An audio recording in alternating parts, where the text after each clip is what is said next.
আসসালামু আলাইকুম, সবাইকে শুভেচ্ছা জানিয়ে শুরু করছি আজকের মহিলাঙ্গন অনুষ্ঠান।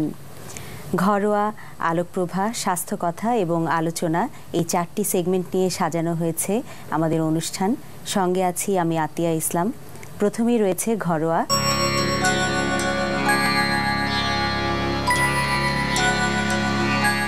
ঘরোয়াতে সঙ্গে রয়েছেন মনিরা সুলতানা আপা, পরিচালক আপন ঘর। আসসালামু আলাইকুম আপা, আমরা জানি যে খাবারের স্বাদ অনেকটাই লবণ নিয়ন্ত্রণ করে, তো অনেক সময় তরকারি রান্না করতে গেলে দুর্ঘটনা ঘটতেই পারে। দেখা যায় যে লবণটা একটু বেশি পড়ে গেল, তো সেই ক্ষেত্রে লবণের এই মাত্রাটা কিভাবে নিয়ন্ত্রণ করা যায়? তাড়াহুড়া করে রান্না করতে গেলে লবণটা বেশি পড়ে যায়। আমি নিজেও যখন রান্না করি এই ধরনের বিপদ আমার হয়ে যায়। তো সেই ক্ষেত্রে প্রথমে যে কাজটা করি যে একটু লেবুর রস দিয়ে দিই। যদি 1 চামচ লেবুর রস দিয়ে দেই, সেটা মাংস হতে পারে, মুরগি হতে পারে বা ডাল রান্না, তাহলে লেবুর রসটা দিলেই লবণের পরিমাণটা অনেক কমে যায়। আর অনেক সময় দই দিয়ে রান্না করি আমরা বিভিন্ন ধরনের ডিশ, তো এই দইয়ে যখন লবণটা কম হয় সেক্ষেত্রেও কি একই রেমেডি না অন্য কোনো উপায় আছে?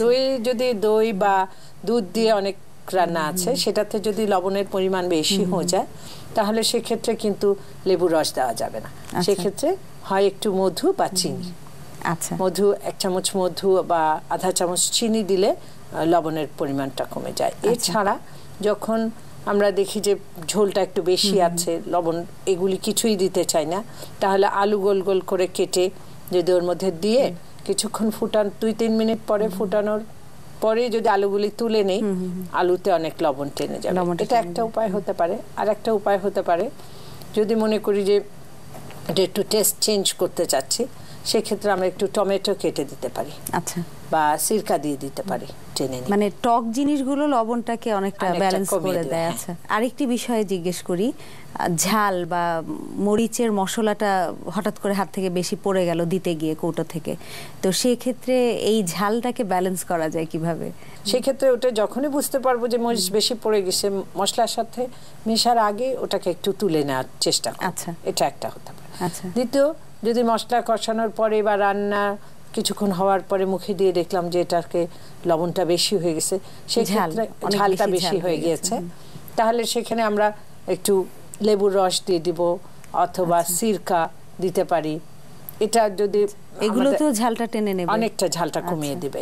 অথবা ফ্রেশ ক্রিম বা দুধ, কোনো কোনো রান্না আছে যেমন মাংস জাতীয় বা মুরগি রান্না করতে গেলে ঝাল বেশি হয়ে গেলে ওখানে আমরা ফ্রেশ ক্রিম বা দুধ, ঘন দুধ যদি একটু দিয়ে দেই 1/4 কাপ 1 কেজির মধ্যে, তাহলে দেখি আমাদের ঝালের পরিমাণটা অনেক কমে গেছে। অনেক সময় দেখা যায় যে মশলার মিশ্রণটা একটু মানে ঠিক মতো হয়নি, তো সেই ক্ষেত্রে তরকারির রংটা খুব সুন্দর না হয়ে কালচে হয়ে যায়। তো এই জিনিসটার ব্যাপারে কি প্রতিকার? এটা বেশিরভাগ ক্ষেত্রেই হয়। অনেক সময় তেলের মধ্যে মশলা দিলে মশলা যদি একটু পুড়ে যেয়ে থাকে তাহলে তরকারির রংটা কালচে হয়ে যেতে পারে।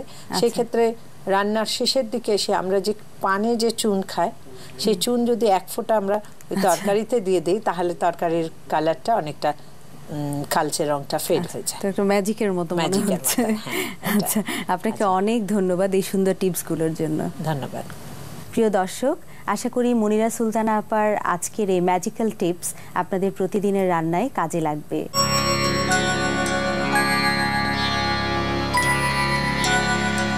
সুপ্রিয় দর্শক, আসসালামু আলাইকুম।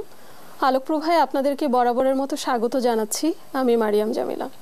আশা করি আল্লাহর রহমতে আপনারা সবাই ভালো আছেন। মহান আল্লাহ তাআলা আমাদেরকে সৃষ্টি করে এই দুনিয়াতে পাঠিয়েছেন এবং সাথে করে দিয়ে দিয়েছেন একটি পরিপূর্ণ জীবন বিধান। সেই অনুযায়ী একজন মুসলিম এবং সর্বোপরি মুমিন ব্যক্তি আল্লাহর পছন্দ অনুযায়ী সমস্ত কাজই করার চেষ্টা করে থাকেন, এবং তার ভেতরে অন্যতম হলো নামাজ, যা কিনা একই সাথে অত্যাবশ্যকীয়। আজকে আমাদের আলোচনার বিষয় হলো যে নামাজ কেমন হওয়া উচিত। মুসলিম পরিবারে জন্মগ্রহণ করেছেন এরকম একজন নারী বা পুরুষ শিশুকাল থেকেই পরিচিত হন নামাজের সাথে। দৈনিক 5 বার আজানের সাথে সাথে সমস্ত নিয়ম মেনে আল্লাহর দরবারে হাজিরা দেওয়া হচ্ছে আমাদের জন্য ফরজ, এটাই আমরা জেনে থাকি। কিন্তু আমরা কি এটা জানি যে নামাজ হচ্ছে আল্লাহর সাথে সরাসরি সম্পর্ক স্থাপনের একমাত্র পদ্ধতি? তাই নামাজ শুধুমাত্র কতগুলো সূরা বা দোয়া নয়, বরং দৈনিক 5 বার আল্লাহর সাথে সরাসরি সাক্ষাতের চরম এবং পরম সুযোগ হলো নামাজ। তাই নামাজের শুরু থেকে শেষ পর্যন্ত একজন মুমিন ব্যক্তিকে হতে হবে চূড়ান্তভাবে সতর্ক। প্রথমেই মনস্থির করে হতে হবে বিনয়ী, নম্র, ভদ্র, প্রশান্ত এবং গাম্ভীর্যপূর্ণ। কারণ পবিত্র কুরআন শরীফে আল্লাহ তাআলা সূরা আল মুমিনুনে বলেছেন যে মুমিন ব্যক্তিগণ সফল কাম হয়ে গেছে, কারণ তারা হচ্ছে নামাজি, বিনয়ী এবং নম্র। এখন প্রসঙ্গ হলো এই বিনয় এবং নম্রতা আমাদের ভেতরে কেমন করে আসতে পারে। একটা বাস্তব এক্সাম্পল দিয়ে আমরা এটা তুলনা করতে পারি। যেমন দুনিয়াতে যখন আমরা কোনো বড় কাজে কোনো ক্ষমতাশীল লোকের কাছে যাই, তখন আমরা কি করি? তখন আমরা শুরু থেকেই অনেক বিনয় এবং নম্রতা অবলম্বন করি। আমরা সব দিকে খেয়াল রাখি যেন আমাদের কথাবার্তা, আচার আচরণে কোনো ভুল না হয়ে যায়। তাহলে আমরা যখন মহাপরাক্রমশালী আল্লাহর দরবারে হাজিরা দেব, তখন আমাদের কতটা নম্র হওয়া উচিত। আশা করি সবাই বুঝতে পেরেছেন।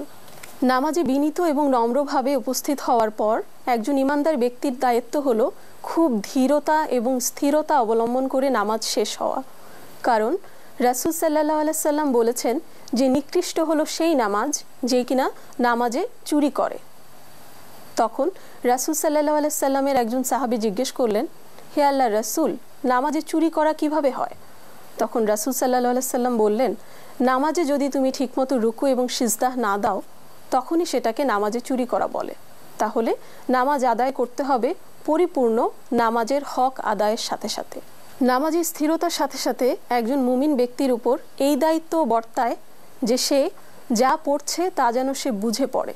কারণ পবিত্র কুরআন শরীফে সূরা সোয়াদে আল্লাহ তাআলা বলেছেন যে এটি একটি বরকতময় কিতাব যা কিনা আপনার উপর নাজিল করা হয়েছে, যাতে কিনা যারা বুদ্ধিমান ব্যক্তি তারা এর অর্থ অনুধাবন করতে পারে। সুতরাং বোঝা গেল যে পবিত্র কুরআন শরীফের তাফসির পড়ার গুরুত্ব কতখানি।